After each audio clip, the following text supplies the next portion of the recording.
Hi, from the new builder aisle, we have Michael Crum from Magnolia Cycles.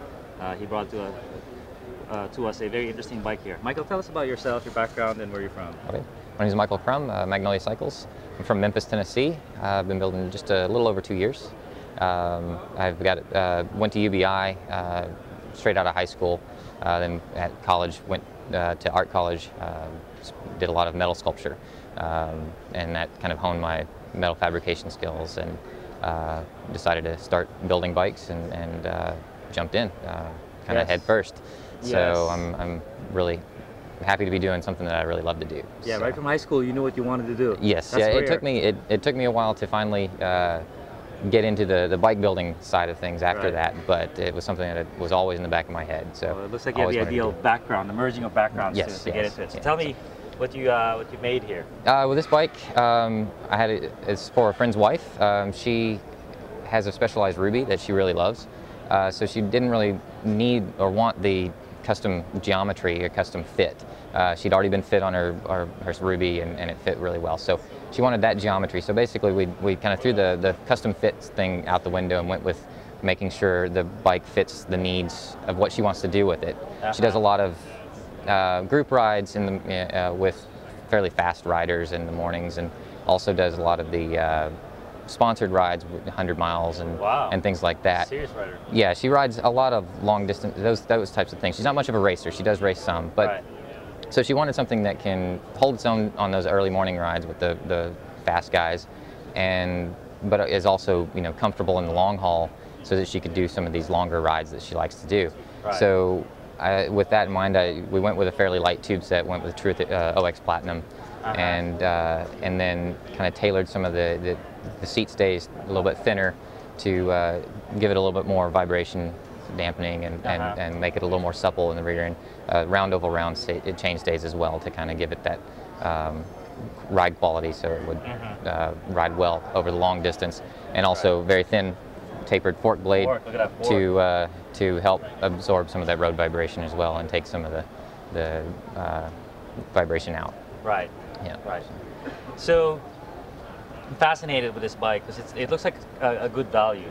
Sometimes you think it's expensive, to have everything custom paint. Right. But why would I not buy a $5,000 carbon off-the-shelf bike and go with you? What's the thought process? Well, $5,000 carbon bike is great if it fits the needs of what you want to do with it. So if you're looking for a bike that you want to ride, like this one, for example, that you do a lot of road stuff with fast riders in the mornings, and you want to ride with them, or you want to ride long rides. You can't always find a bike that's going to kind of do both of those things, even though they're somewhat dissimilar, but they're in the same vein.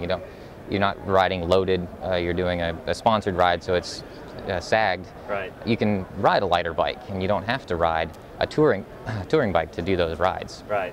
So you're not always able to find a bike that you like, or that fits that purpose. So now I want to do that with and try to fit some of those niches that some of the off-the-shelf bikes don't fit. So there are lots of great options, and a custom bike is not this super expensive thing that a lot of people think these days. Especially with a lot of these carbon bikes that are $8,000 and $10,000 for a carbon bike. Well, you can get sometimes two fully custom bikes for that price. So it's no longer this unattainable thing that people think it is. It's funny how the off-the-shelf bike just went like this. Exactly. So custom bikes look like a great value now. Right.